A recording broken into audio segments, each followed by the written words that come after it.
কিছু গল্প আছে যেগুলো নিঃশব্দে হৃদয়ে গিয়ে ছুঁয়ে থাকে।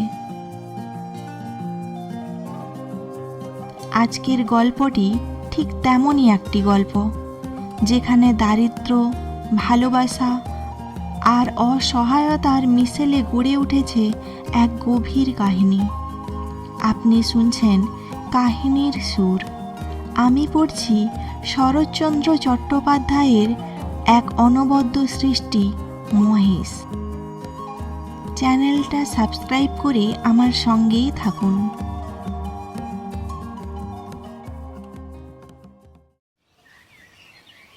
গ্রামের নাম কাশীপুর।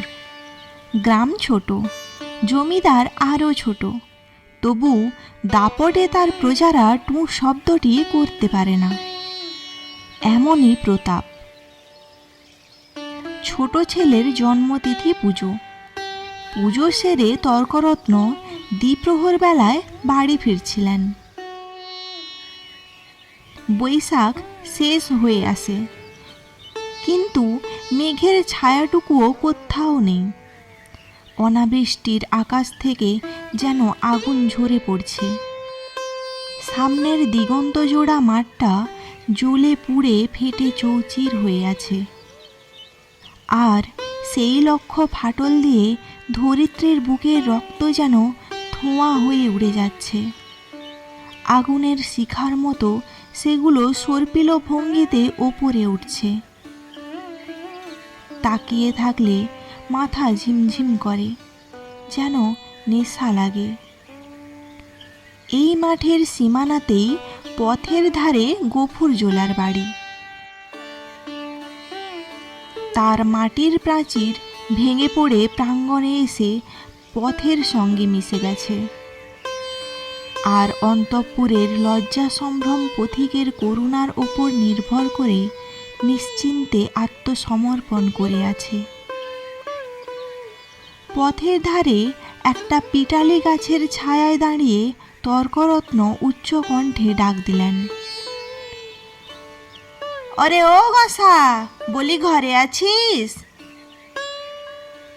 তার বছর 10 মেয়ে দরজায় দাঁড়িয়ে সাড়া দিল। "কেন বাবাকে? বাবার যে জ্বর।" "জ্বর? ডেকে দে হারামজাদাকে, পাশুন্ড শ্লেচ্ছ।" হাঁক ডাকে গফুর মিয়া ঘর থেকে বেরিয়ে জ্বরে কাঁপতে কাঁপতে কাছে এসে দাঁড়ালো। ভাঙা প্রাচীরের গা ঘেঁষে একটা পুরনো বাবলা গাছ, তার ডালে বাঁধা একটা ষাঁড়। তর্করত্ন দেখিয়ে বললেন, "ওটা হচ্ছে কি শুনি? এ হিন্দুর গা, ব্রাহ্মণ জমিদার, সে খেয়াল আছে?" তার মুখ রাগে আর রৌদ্রের ঝাঁঝে রক্তবর্ণ হয়ে উঠেছে। তার সেই মুখ থেকে তপ্ত খর বাক্যই বেরোচ্ছে, কিন্তু কারণটা বুঝতে না পেরে গফুর শুধু তাকিয়ে রইল।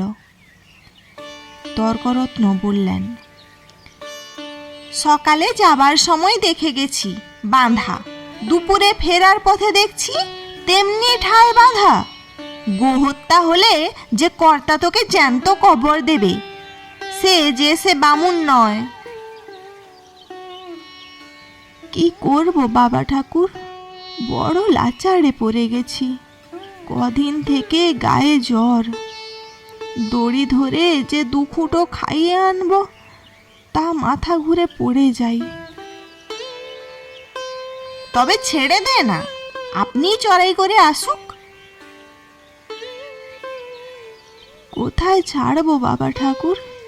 লোকের ধান এখনো সব ঝাড়া হয়নি, খামারে পড়ে আছে। খড় এখনো গাদি দেওয়া হয়নি। মাঠের আলগুলো সব জ্বলে গেছে, কোথাও এক মুঠো ঘাস নেই। কার ধানে মুখ দেবে, কার গাদা ফেড়ে খাবে? কেমন করে ছাড়ি বাবা ঠাকুর? তর্করত্ন একটু নরম হয়ে বললেন, না ছাড়িস তো ঠান্ডায় কোথাও বেঁধে দিয়ে দুয়াটি বিচুলি ফেলে দে না, ততক্ষণ চিবক। তোর মেয়ে ভাত রাঁধেনি? ফ্যানে জলে দে না এক গামলা, খাক। গফুর জবাব দিল না। নিরুপায়ের মতো তর্করত্নের মুখের দিকে চেয়ে তার নিজের মুখ দিয়ে শুধু একটা দীর্ঘশ্বাস বেরিয়ে এলো। তর্করত্ন বললেন, তাও বুঝিনি, কি করলি খড়? ভাগে এবার যা পেলি সব বেচে পেটায় নামো। গরুটার জন্যেও একাটি ফেলে রাখতে নেই, বেটা কসাই। এই নিষ্ঠুর অভিযোগে গফুর যেন বাকরুদ্ধ হয়ে গেল। একটু পরে ধীরে ধীরে বলল, কাহন খানেক খড় এবারে ভাগে পেয়েছিলাম, কিন্তু গেল সনের বকেয়া বলে কর্তামশাই সব ধরে রাখলেন। কেঁদে কেটে হাতে পায়ে পড়ে বললাম, বাবু মশাই, হাকিম তুমি, তোমার রাজত্ব ছেড়ে আর পালাবো কোথায়? আমাকে ৫-১০ বিচুলিও না হয় দাও। চালে খড় নেই, একখানি ঘরে বাপ বেটিতে থাকি, তাও না হয় তাল পাতার গোঁজা গাঁজা দিয়ে এ বর্ষাটা কাটিয়ে দেব। কিন্তু না খেতে পেয়ে আমার মহেশ মরে যাবে। তর্করত্ন হেসে বললেন, সাত করে আবার নাম রাখা হয়েছে মহেশ, হেসে বাঁচি নে। এই বিদ্রূপ গফুরের কানে গেল না। সে বলতে লাগলো, কিন্তু হাকিমের দয়া হলো না। মাস দুয়েক খোরাকের মতো ধান দুটো আমাদের দিলেন, কিন্তু সব খড় সরকারের গাদা হয়ে গেল, আর আমরা কুটোটিও পেলাম না। বলতে বলতে তার গলার স্বর অশ্রুভারে ভারী হয়ে উঠল, কিন্তু তর্করত্নের তাতে করুণা হলো না। বললেন, আচ্ছা মানুষ তো তুই, খেয়ে রেখেছিস, দিবি নে? জমিদার কি তোকে ঘর থেকে খাওয়াবে নাকি? তোরা তো রাম রাজত্বে বাস করিস, ছোট লোক কি না, তাই তার নিন্দে করে মরিস। গফুর লজ্জিত হয়ে বলল, নিন্দে করব কেন বাবা ঠাকুর? নিন্দে তার আমরা করি নে, কিন্তু কোথা থেকে দিই বলো তো? বিঘে চারেক জমি ভাগে করি, কিন্তু পরপর ২ বছর আজন্মা মাঠের ধান মাঠেই শুকিয়ে গেল। বাপ বেটিতে দুবেলা দুটো পেট ভরে খেতে পর্যন্ত পাইনি। ঘরের দিকে চেয়ে দেখো, বৃষ্টি বাদলে মেয়েটাকে নিয়ে কোণে বসে রাত কাটাই, পা ছড়িয়ে শোবার ঠাঁই পর্যন্ত মেলে না। মহেশকে একবার তাকিয়ে দেখো, পাঁজরা গোনা যাচ্ছে। দাও না ঠাকুর মশাই, কাহন ২ ধার, গরুটাকে ২ দিন পেট পুরে খেতে দিই। বলতে বলতেই সে ধপ করে ব্রাহ্মণের পায়ের কাছে বসে পড়ল। তর্করত্ন তীরের মতো ২ পা পিছিয়ে গিয়ে বললেন, এই আমর, ছুঁয়ে ফেলবি নাকি? না বাবা ঠাকুর, ছোবো কেন? ছোবো না, কিন্তু দাও এবার। আমাকে কাহন ২ খড়, তোমার ৪টে গাদা, সেদিন দেখে এসেছি। এ কটি দিলে তুমি টেরও পাবে না।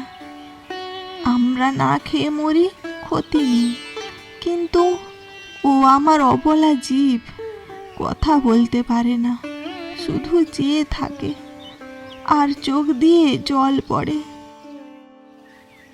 তর্করত্ন বললেন, ধার নিবি, শুধবি কি করে শুনি? গফুর আশায় ভর করে ব্যগ্রস্বরে বলে উঠল, যেমন করে পারি শুধবো বাবা ঠাকুর, তোমাকে ফাঁকি দেব না। তর্করত্ন মুখে একরকম শব্দ করে গফুরের ব্যাকুলের কণ্ঠের অনুকরণ করে বললেন, ফাঁকি দেব না, যেমন করে পারি শুধোব, রসিক নাগর। যা যা সর, পথ ছাড়, ঘরে যাই, বেলা হয়ে গেল। এই বলে তিনি একটু মুচকি হেসে পা বাড়িয়ে হঠাৎ ভয় পেয়ে পিছিয়ে গিয়ে রাগে বললেন, আমর সিংড়ে আসে যে, গুতবে নাকি? গফুর উঠে দাঁড়ালো। ঠাকুরের হাতে ফলমূল আর ভিজে চালের পুঁটলি ছিল, সেটা দেখিয়ে বলল, গন্ধ পেয়েছে, এক মুঠো খেতে চায়। খেতে চায় তা বটে, যেমন চাষা তার তেমনি বলদ। খড় জোটে না, চাল কলা খাওয়া চাই। নে নে, পথ থেকে সরিয়ে বাঁধ, যে সিং কোন দিন দেখি কাকে খুন করবে। এই বলে তর্করত্ন পাশ কাটিয়ে হনহন করে চলে গেলেন। গফুর সেদিক থেকে দৃষ্টি ফিরিয়ে কিছুক্ষণ স্তব্ধ হয়ে মহেশের মুখের দিকে চেয়ে রইল। তার নিবিড় গভীর কালো চোখ দুটো বেদনায় আর ক্ষুধায় ভরা। সে বলল, তোকে দিল না এক মুঠো, ওদের অনেক আছে, তবু দেয় না, না দিকে। তার গলা বুঝে এলো, তারপর চোখ দিয়ে টপ টপ করে জল পড়তে লাগলো। কাছে এসে নীরবে ধীরে ধীরে তার গলায়, মাথায়, পিঠে হাত বুলিয়ে দিতে দিতে চুপি চুপি বলতে লাগলো, মহেশ, তুই আমার ছেলে, তুই আমাদের 8 বছর প্রতিপালন করে বুড়ো হয়েছিস। তোকে আমি পেট পুরে খেতে দিতে পারিনি, কিন্তু তুই তো জানিস তোকে আমি কত ভালোবাসি। মহেশ উত্তরে শুধু গলা বাড়িয়ে আরামে চোখ বুজে রইল। গফুর চোখের জল গরুটার পিঠে মুছে নিয়ে তেমনি অস্পষ্ট স্বরে বলতে লাগলো, জমিদার তোর মুখের খাবার কেড়ে নিল। শ্মশান ধারে গায়ের যে গোচরটুকু ছিল, তাও পয়সার লোভে জমা বিলি করে দিল। এই দুর্ভিক্ষে তোকে কি করে বাঁচিয়ে রাখি বল? ছেড়ে দিলে তুই পরের গাদা ফেড়ে খাবি, মানুষের কলা গাছে মুখ দিবি। তোকে নিয়ে আমি কি করি? গায়ে আর তোর জোর নেই, দেশের কেউ তোকে চায় না, লোকে বলে তোকে গোহাটায় বেচে ফেলতে। কথাটা মনে মনে উচ্চারণ করে আবার তার 2 চোখ বেয়ে টপ টপ করে জল পড়তে লাগলো। হাত দিয়ে মুছে গভুর একবার এদিক ওদিক তাকালো, তারপর ভাঙা ঘরের পেছন থেকে কিছু পুরনো বিবর্ণ খড় এনে মহেশের মুখের কাছে রেখে আস্তে আস্তে বলল, নে, শিগগির করে এটুকু খেয়ে নে বাবা, দেরি হলে আবার। বাবা? কেন মা? ভাত খাবে, এসো। এই বলে আমিনা ঘর থেকে দরজায় এসে দাঁড়ালো। এক মুহূর্ত তাকিয়ে থেকে বলল, মহেশকে আবার চাল ফেড়ে খড় দিয়েছ বাবা? ঠিক এই ভয়ই সে করছিল। লজ্জিত হয়ে বলল, পুরনো পচা খড় মা, আপনি জোরে যাচ্ছিল। আমি যে ভেতর থেকে শুনতে পেলাম বাবা, তুমি টেনে বার করেছ। না মা, ঠিক ঠিক টেনে নয় বটে, কিন্তু দেওয়ালটা যে পড়ে যাবে বাবা। গফুর চুপ করে রইল। একটি মাত্র ঘর ছাড়া যে আর সবই গেছে। আর এমন চলতে থাকলে আগামী বর্ষায় এটাও টিকবে না। এ কথা তার নিজের চেয়ে কে আর বেশি জানে। অথচ এই উপায়েই বা কটা দিন চলে। মেয়ে বলল, হাত ধুয়ে ভাত খেতে এসো বাবা, আমি বেড়ে দিয়েছি। গফুর বলল, ফ্যানটুকু দে তো মা, একেবারে খাইয়ে দিয়ে যাই। ফ্যান যে আজ নেই বাবা, হাঁড়িতেই মরে গেছে। নেই? গফুর নীরব হয়ে রইল। দুঃখের দিনে এটুকুও যে নষ্ট করা যায় না, এই 10 বছরের মেয়েটাও তা বুঝেছে। হাত ধুয়ে সে ঘরের মধ্যে গিয়ে দাঁড়ালো। একটা পিতলের থালায় পিতার সাকান্ন সাজিয়ে দিয়ে কন্যা নিজের জন্য একখানা মাটির ছাঁকনিতে ভাত বেড়ে নিয়েছে। তাকিয়ে তাকিয়ে গফুর আস্তে আস্তে বলল, আমি না, আমার গায়ে যে আবার শীত করছে মা, জ্বর গায়ে কি খাওয়া ভালো হবে? আমি না উদ্বিগ্ন স্বরে বলল, কিন্তু তখন যে বললে খুব খিদে পেয়েছে।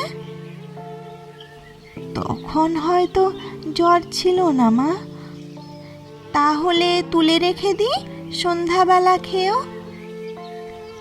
গফুর মাথা নাড়িয়ে বলল, কিন্তু ঠান্ডা ভাত খেলে যে অসুখ বাড়বে আমিনা। আমিনা বলল, তবে? গফুর অনেকক্ষণ কি যেন ভাবল। হঠাৎ যেন সমস্যার মীমাংসা করে ফেলল। বলল, এক কাজ কর মা, মহেশকে না হয় ধরে দিয়ে আয়, তখন রাতে আমাকে এক মুঠো ফুটিয়ে দিতে পারবি না আমিনা? উত্তরে আমিনা মুখ তুলে কিছুক্ষণ চুপ করে পিতার মুখের দিকে তাকিয়ে রইল। তারপর মাথা নিচু করে ধীরে ধীরে ঘাড় নাড়িয়ে বলল, পারবো বাবা। গফুরের মুখ লাল হয়ে উঠল।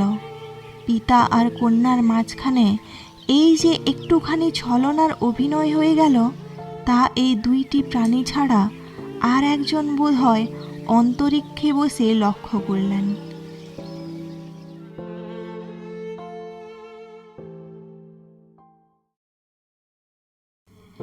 নিজের অভাব, নিজের ক্ষুধা, সব কিছুকে যেন এক মুহূর্তে ভুলে গিয়ে গফুর যা করল, তা শুধু দায়িত্ব নয়, যেন এক গভীর টান, এক নিঃশব্দ ভালোবাসা। আর সেই ভালোবাসার আড়ালেই রয়ে গেল তার ছোট্ট মেয়ের প্রতি এক মৃদু ছলনা। এখানেই শেষ করছি আজকের পর্ব। পরবর্তী অংশে আমরা জানব এই গল্পের পরের পথে কি অপেক্ষা করছে। আপনি শুনছিলেন কাহিনীর সুর।